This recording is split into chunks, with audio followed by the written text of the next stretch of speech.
Happening now, winter storm warning. We have live team coverage of where the snow is falling the most. This as the weather is impacting travel across our region. And as we are dealing with this snow, we take a closer look at the push to invest in new equipment for our local road crews. Plus, town supervisor accused, what police say that led to charges against the head of the town of Ellicott. Live and on demand, this is WNY News Now. And thank you for joining us for WNY News Now. I'm Justin Gould. The tricky travel this morning caused a tractor-trailer to crash in northern Chautauqua County. Here's a look at the scene. The semi-truck crashed around 6 in the morning on Route 60 near Slumla Road, just south of the village of Fredonia. No injuries were reported. However, that crash caused extensive damage to a power pole. A heavy-duty wrecker was then called to get that truck back upright. While much of the snow early this morning was light in Chautauqua County, wet conditions overnight made travel slippery across the area, with ice built up under the snow cover. Plow crews will likely remain hard at work throughout the day in an effort to keep major thoroughfares clear like Interstate 90 and 86. On the Southern Tier Expressway, traffic was mostly reduced to one lane today as light snow caused some visibility problems between Randolph and the city of Jamestown. Most schools in the county, including Jamestown Public, Dunkirk City, and Fredonia Central Schools, remained open for the day. However, just now we're learning Jamestown Public Schools has canceled all after-school and extracurricular activities. The east, however, is several districts across Cattaraugus County are closed, like Randolph Central School. Joining us live now from our mobile storm tracker is reporter Bronson Rasmussen, who's joined by Chautauqua Weather Today's Sean Sweatman. Guys, good afternoon to you. Tell us where you are and what you're seeing. Well, currently, Justin, we're out by Kindtone, right about to hit Jamestown again. We have been all over the place today, ranging from Route 60, where we did see that crash, all the way to Dunkirk, Mayville, Sherman, Westfield, all the way to your neck of the woods by Randolph and Kennedy. What are some of the road conditions that you're running into? Just looking here at your live shot, it seems like things are pretty snowy and even a little blustery. So far, they've been decent. I've noticed that throughout the day they have gotten worse, and visibility up on the expressway is not the best. What have you noticed today, Sean? With the slush from this morning, the roads were slippery. So I've been averaging about 15, 20 miles below the speed limit in a lot of places. But like Bronson said, the visibility on 86 was down to about half mile. Gotcha. So definitely it's a slow go, it looks like, for many folks. And I know it's only supposed to get worse as we head into the afternoon. Gentlemen, thank you so much. We'll check back in with you live just coming up a little bit later on in the broadcast as well. Chief Weather Forecaster Dakota Hunter joining us now with our continuing coverage of this storm today. Dakota, where is that heaviest snow falling at the moment? Well, as of right now, we are starting to see a little bit of an uptick in the snowfall intensity. This is live First Defense Doppler radar, and where you see the darker blues coming in here across Warren County and then across the southern section of the southern tier, you can actually see these darker blues. That starts to indicate the heavier amounts of snowfall. And as we move the radar up a little bit, Andrew, you'll be able to see as we go into Chautauqua County, the snow is basically widespread across the region. And again, this is what we had talked about, how this was going to be widespread snow, not necessarily localized, what we get with lake effect. So much of this snow right now has been somewhat on the lighter side, but we are seeing some heavier bursts at times as well. This up here you see is actually the wind farm in Arkwright. It is not snowing heavily up in here where you see these little dots. That is just the wind farm in Arkwright. Let's take you to Cattaraugus, or the first of all, the graphic system. Thank you very much. And we'll take a look at the snowfall totals that we've gotten in so far. This is from early this morning. We're going to get much more in as we go through the day, but as we started the day, Silver Creek at 1.6, Fredonia at 1.5, Jamestown at about 0.07 of an inch worth of snowfall, and this is going to continue, and we're going to see more snow. So a winter storm warning is in place for the entire region until 10 a.m. tomorrow morning. So again, we're going to just see the snow continuing through the day. And again, the impacts here, snowfall is mainly going to be the main impact. There is going to be some blowing snow. The winds will start to increase later this afternoon and as we go into the evening hours. So blowing snow might be an issue. So here's the breakdown for today. 23 to 30 is the high temp. Widespread snow, heavy at times. We'll pick up an additional 3 to 7 inches through the daytime today with some blowing snow with a wind gust near 30 miles an hour. Now, as we come back during the next weather segment, we'll give you another look at First Defense Doppler radar, the overall snow totals, plus we'll check in with Sean and Bronson in the Storm Interceptor. Justin, back to you. All right, Dakota, thank you. Well, a snowy forecast leads to tough decisions for many area schools. Our Julia Gress is hearing from officials with Jamestown Public Schools who say closing school due to snow comes down to two main factors: timing and the amount of snow. Jamestown Public Schools Superintendent Dr. Kevin Whitaker tells us that they must account for how many kids have adequate clothing, the amount of kids walking to school, the distance they have to walk, and how long they will be walking for. During specific times, so between 2 or 3 a.m. and 7 a.m., you get 5 or 6 or 8 inches. And it's just not physically possible to clear that much snow off of lots and sidewalks and roads and loops and all those things in order to make it happen. So it's not so much the amount, unless it's a crazy amount. It's more about the timing. Ultimately, the school's goal is for students to be able to get to and from the building safely, a topic that is on the minds of many residents after complaints of sidewalks not being properly cleared for students to walk on. Whitaker says that help from the Department of Public Works is essential to keeping kids safe as they get to school, though resources are limited and are concentrated on the school building, making it harder for plows to get to the streets. What we talk to kids and families about is trying to be safe in the roads if you have to be in a road, taking your time and being careful, and also trying to dress for the weather. And we do have clothing closets, so if parents or kids don't have gloves or boots or hats or a coat, there's a way for them to get that through donations. While safety is on the forefront of the superintendent's mind, he also considers the adults who must find childcare if their child's school is closed and they still have to work. However, as the pandemic has taught us, children don't always have to be physically present at school to continue learning, which is why the superintendent must also decide if a snow day means student utilize virtual learning that day. There's kind of two schools of thought on this.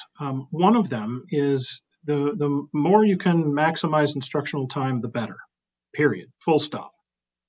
And another one is, don't forget that snow days are a part of the lore of everyone's childhood.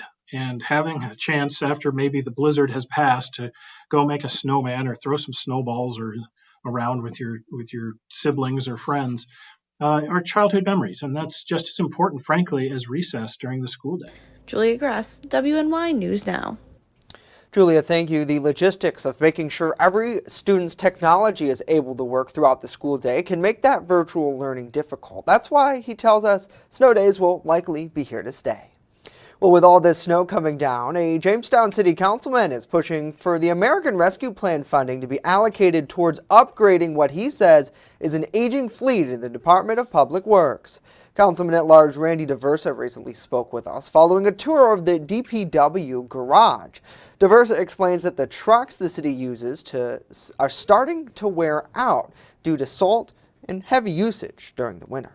There is a number of pieces of equipment that the DPW has put in for, and I am a proponent of that. It's badly needed over the years. We have a very aging fleet, and even there's some bombardiers that are on the list, 1 or 2 of them, and we are going to explore if the availability to get those would be a little helpful in the future. Now, the council during its last meeting passed a resolution designated nearly $900,000 in that funding for the purpose of buying various vehicles and pieces of equipment.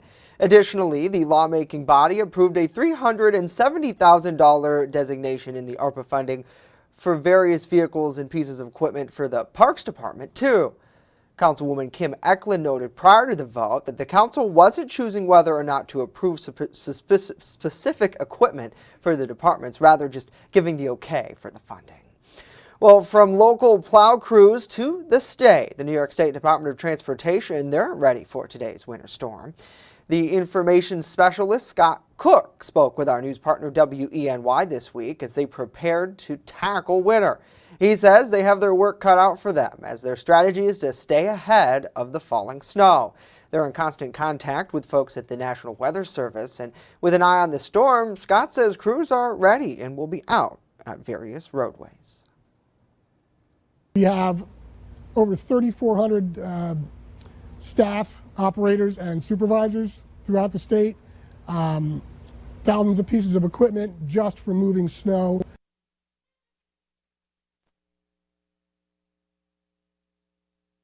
He says they are in pretty good shape, but staff are still recruiting for several positions. Every year they start recruiting towards the end of the summer for the winter season. In addition to snowplows, they're also hiring mechanics and engineers. Well, as WNY News Now continues, the charges against a town supervisor accused of exposing himself to children. And later, a look at the redistricting process in the Empire State, which has now moved forward even more. And of course, continuing coverage of this winter storm. Here's another live look as our crews make their way across Jamestown and Chautauqua County. Stay with us as WNY News Now will be right back.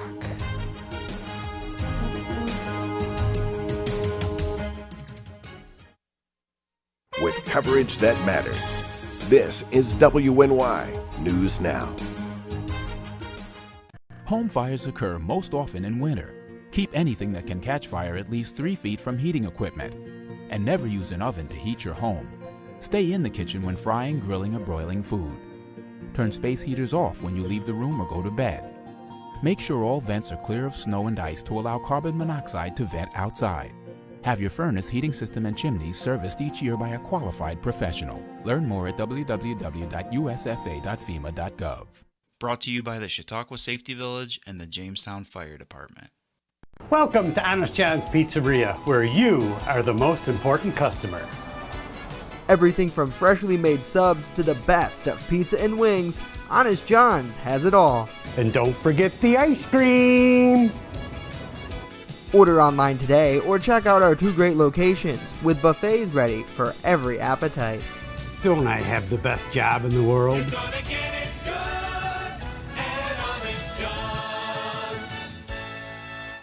EagleZip.com is your local one-stop shop for all of your home and business computer needs. Located on Fluvan Avenue Extension, just outside of Jamestown, EagleZip.com sells and services all brands of desktops and laptops, as well as servers and network equipment for your business. All new computer sales include transferring your data from your old computer plus a 2-year warranty. Call EagleZip.com today. Stop by EagleZip.com today and let us make computers easy for you.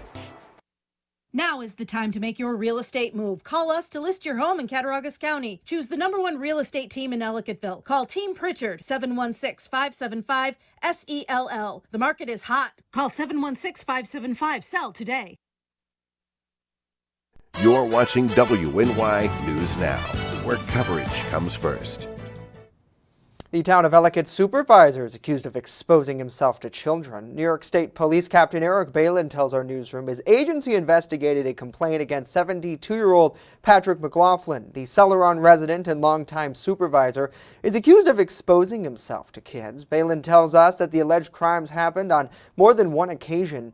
McLaughlin is charged with 1 count of public lewdness, 1 count of public lewdness in the first degree, and 2 counts of endangering the welfare of a child. He's set to appear in court at a later date. Now, due to the sensitivity of the case, state police were not able to release any more information about the allegations. A professor at SUNY Fredonia is facing backlash for his comments on sexual intercourse with children. The State University of New York at Fredonia has responded to Professor Stephen Knersch's view on the subject that were posted in a YouTube video this week. In the video, he suggests he doesn't understand why an adult shouldn't be able to have sex with a child. In a statement, the university says his views are reprehensible and do not represent the value of SUNY Fredonia in any way, shape, or form. He works in the college's psychology department. It's unclear if he will face disciplinary actions from the school. The matter is now being reviewed by officials with SUNY Fredonia. And New York's legislature approved new congressional district maps yesterday that will expand the Democrats' power for years to come in a state where the party already holds the dominating advantage. The Senate voted 43-20 on party lines to pass the congressional maps. The bill largely passed on party lines in the Assembly, with a vote of 103-45 as well.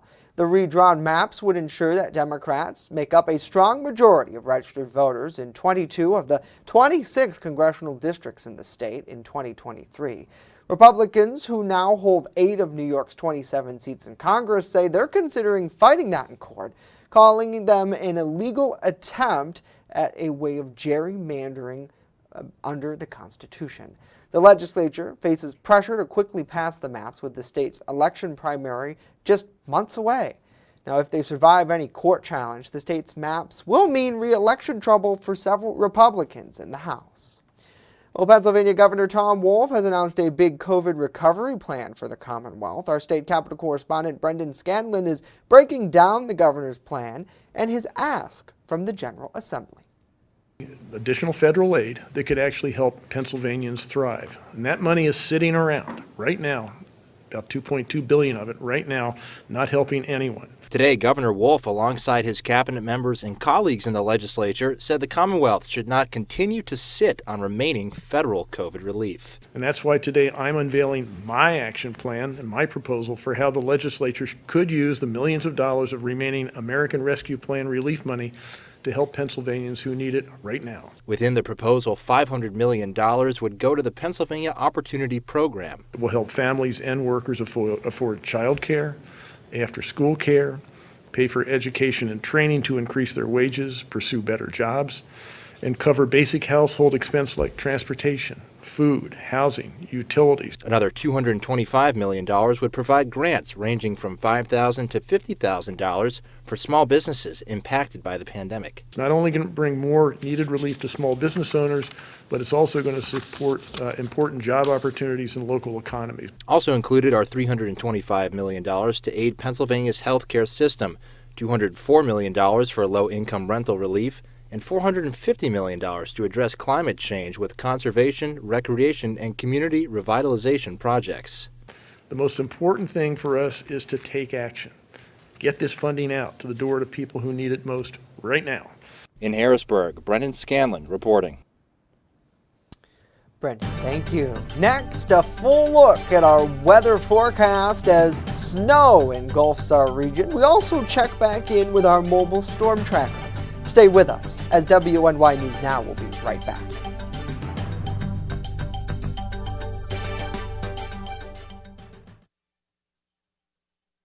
You're watching WNY News Now, your source for breaking news. This winter, let New York State take your breath away.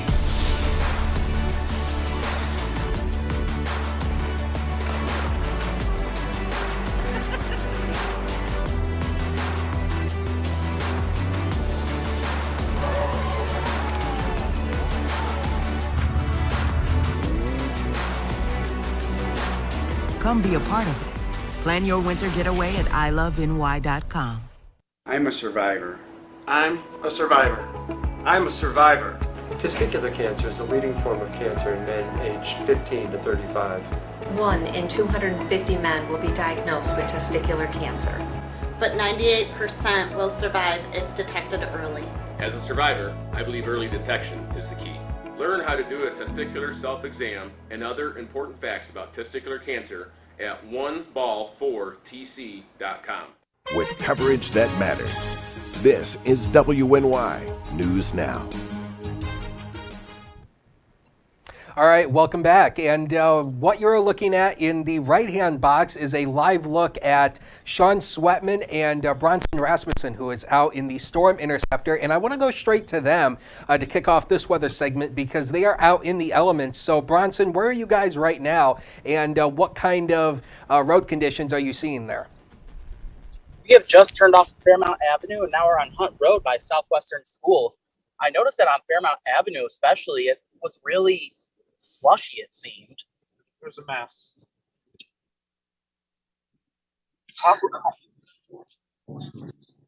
Any slippery road conditions out there? Because obviously, as you said, it does seem a little bit slushy out there. So have you encountered any kind of slippery conditions out there yet? Dakota, I've hit a few spots, mainly because of the slush. Roads were actually better in the North County where they've actually gotten more snow. Some of the measurements I've gotten were Brockton was at 3 inches, Westfield was at 4 inches, Sherman was at 2 inches. Okay, and so obviously it looks like from your live shot that the overall visibility is not too bad right now, but we have seen on your live shot there has been a few areas where the visibility has been reduced. So since the last time we had checked in with you, probably about 10 minutes ago, what would you say has been the lowest visibility since the last time we had checked in with you? I would still say it's 86. Wouldn't you? Yeah, 86 was about half mile visibility. On Hunt Road, visibility's been averaging between 3/4 of a mile and a mile. Okay, and then again, what you are looking at is the live video from the storm interceptor, Bronson Rasmussen and Sean Sweatman out there right now. Thank you guys very much. Stay safe out there. And let's go straight to live First Defense Doppler radar. And what you are looking at is the time lapse of the snow over the past few hours. And you can see the snow has started to fill back in again as we go into the noon hour. And you can see some of the areas of the darker blue. That is where we're starting to see some of the heavier amounts of snowfall as we are starting to work in through the afternoon hours. And the heaviest snow now looks like it's still centered across Warren County, possibly Route 60 going on to obviously going on to I-86. As Sean said, the obviously 86 has some of the worst visibility out there right now. Zoom into Chautauqua County, you can still see some of those patches of darker blue indicating where the heavier snow is falling. Let's go to the graphics and wanted to show you the live camera from Chautauqua Lake because this is kind of what you're going to see as you go out today. Kind of, you know, the reduced visibilities, and you can see the snowfall obviously falling as they're on the lake as right now. The temperatures are not too bad of an issue, so that's not really going to be an issue today, but we're at 26 as a noon hour here in Jamestown, 28 in Warren, also in Randolph, 28, 26 Clymer, 26 in Fredonia. So the temperatures today are going to be colder than they have been, but at least it's not going to be too bad. So once again, we still have this winter storm warning in place for all of the region until 10 o'clock tomorrow morning. So that means we are still going to see widespread snow through the day. And take a look at this. This system is not just a localized system. This is a widespread area going all the way from Texas where you see that pink and purple area. That's a mix of rain, snow, and even ice. Look at how far that extends all the way up into Ohio. So, I mean, you know, this is a big storm system that we are dealing with, and it's going to take a while to get this system out of here. So let's take you through the day here on FutureScan. The newest run of the computer modeling shows you the widespread snow continuing. And again, the same thing that we've talked about over the past couple of days, this line right here, this is that sleet freezing rain line. How close was it going to get to the area? So notice how close it's riding. So the good news is for us, that's going to stay further south. So we should not have that to contend with. But notice as we go into Friday morning, the storm starts to pull away. So the snow will ultimately come to an end from west to east through the day on Friday. But we will keep the chance for a couple light scattered snow showers into the forecast for the afternoon hours, and then by the time we go into the weekend, we will have some well-needed dry time to shovel out. So snowfall totals on top of what we already have now going all the way through Friday night. We're looking at an additional foot to 13 inches in some spots. So again, you know, the overall totals here, this is what you're going to expect here. So we're going to look at an additional 10 to 12 inches on top of what we already have. So totals like this are more than reachable as we go through the next 24 hours here. 12 to 20 through the overnight tonight. Widespread snow continues with heavy bursts. The snowfall tomorrow night should be around 3 to 6 inches just by tonight alone. The breakdown for tomorrow, we go colder, temperatures into the upper teens and the snow tapering off. So the next 7 is coming up, powered by Ultimate Satellite Solutions. You can see we go into a dry pattern, Justin, as we go all the way through the weekend into early next week. Temperatures do return a little bit into the upper 30s. We will take a break and be right back.